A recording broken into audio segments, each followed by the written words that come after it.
Olá, meus amores! Começando mais um dia aqui nesse canal comigo, assim, a Carolina França. Um vídeo diferente, né? Talvez meio polêmico, pode ser, né? Mas eu botei há anos atrás aqui e eu gostaria de falar mais sobre. Primeiro, é, como fazer seu namorado se apaixonar por Cristo, né? No caso, Pedro nasceu num lar cristão, mas ele não vivia Cristo, né? Ele não tinha vivência com o Senhor. E eu lembro que na primeira vez que eu conheci ele, eu virei pra ele e falei: Ah, é porque, assim, eu fico até triste em falar essas palavras, mas é porque você não é cristão. Você conhece Cristo. Você sabe quem ele é, mas você não vive Cristo. Porque você não abre mão do que você quer pra viver Cristo. E eu falei: Olha, eu te peço desculpa por falar isso, mas é que às vezes a gente precisa também entender a realidade da parada, sabe? Então, eu falei isso. A primeira vez que eu conheci ele, eu nem sabia quem ele era. Sabia que ele era amigo de Clara e de Ricardo, mas assim, tinha apresentado o meu nome. E eu entrei bem na conversa e falei isso pra ele. Naquela situação, ele acabou me levando em casa e falou: Não, pô, relaxa, eu te dou uma carona, não precisa de Uber sozinha, não é perigoso e tal. Realmente, eu acho perigoso, mas eu só tenho duas escolhas. Eu sou filha única, minha mãe não dirige e eu não tenho carro. Eu até tenho carteira, mas eu não tenho carro. Então, eu só tenho uma única opção.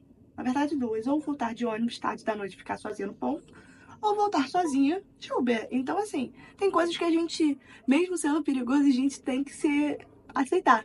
E era isso. E, e aí tá, ele me levou em casa, me deu uma carona e tal.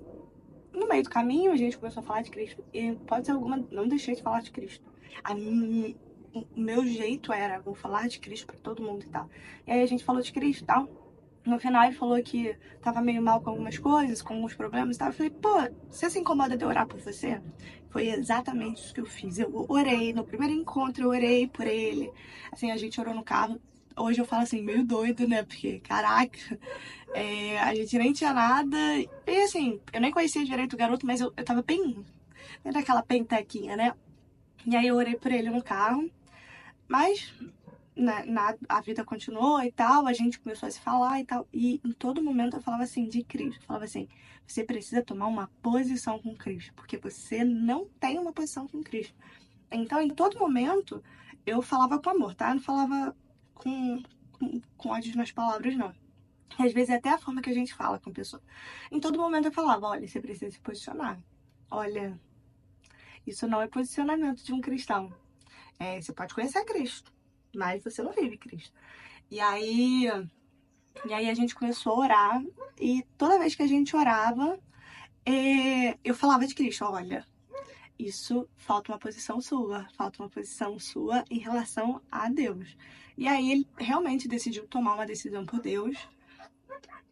Obviamente ele não quis se batizar na igreja que a gente estava, mas tudo bem, assim, eu entendo o posicionamento dele. Não, talvez não era uma igreja que ele queria ficar, então não era uma igreja que ele queria se batizar. E nossa, como foi bom ele se batizar na igreja que a gente hoje pertence, porque ele fez escola de batismo, né?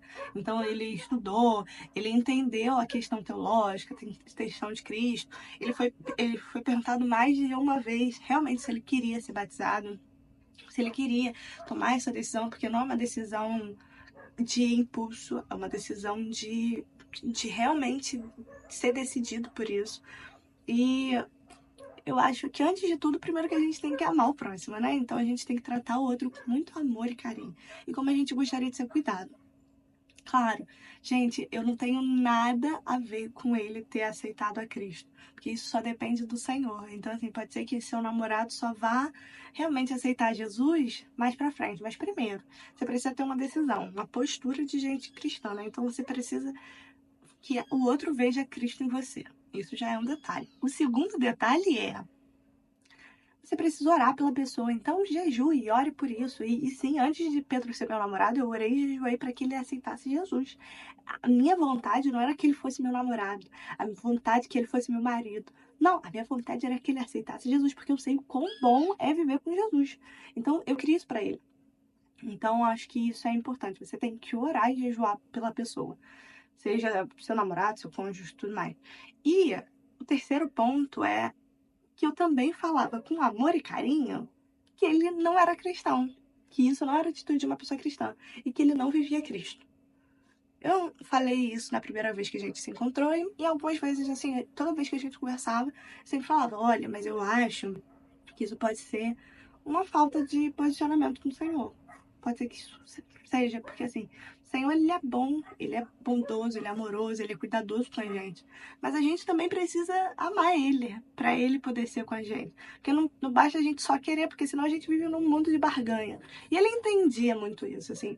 Ele tinha o entendimento sobre o que era teologia, sobre o que era viver Cristo, mas ele não tinha se posicionado. Então, eu eu confrontei muito ele. Mas antes disso, eu sempre falava pro Jesus, ai, Jesus, faz a tua vontade, sabe?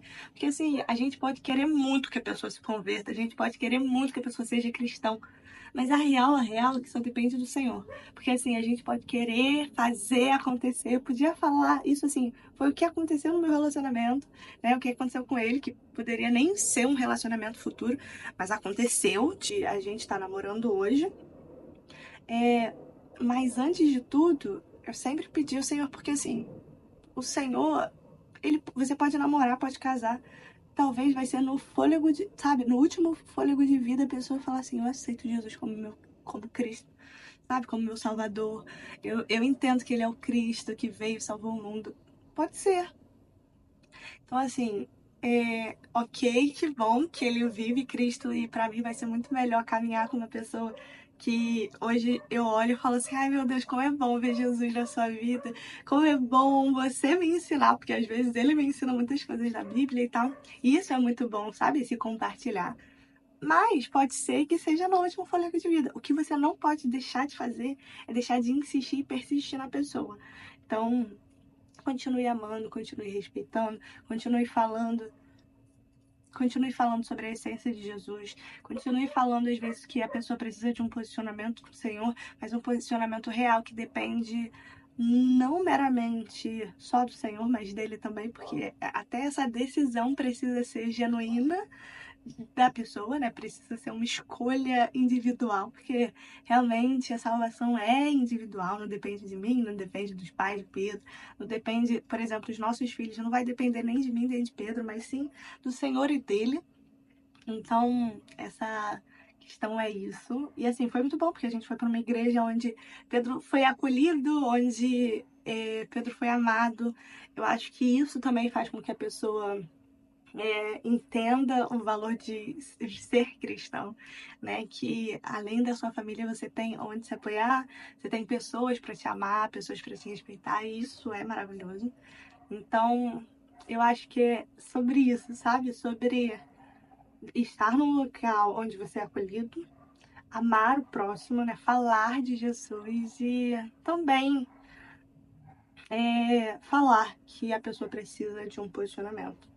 Espero que tenha te ajudado, né? Mas antes de tudo eu orei, jejuei, eu entreguei nas mãos do Senhor e eu falava, ai Jesus, que essa vida seja encontrada, porque é uma vida, né? É uma pessoa que conhece o Evangelho, mas não vive o seu Evangelho. E eu sei como é ruim isso, porque eu vivi isso. Então eu falava, né, pra Jesus, eu falava, ai Deus, que essa pessoa possa ser encontrada, mas no seu momento, não no meu. O que eu podia fazer, eu fiz, né? Que foi orar, que foi aconselhar, que foi falar com amor, né? Então, espero que tenha te ajudado. Espero que você possa exercer isso não só na vida do seu cônjuge, do seu namorado ou da pessoa com quem você gosta, mas assim, de todas as pessoas dessa terra, né? Que você possa olhar para ela com esse olhar de amor mesmo, de cuidado, de meu Deus, ela precisa ser encontrada por Jesus. Já se inscreve nesse canal para me ajudar a bater 1.000 inscritos. Beijos e até a próxima. Tchau!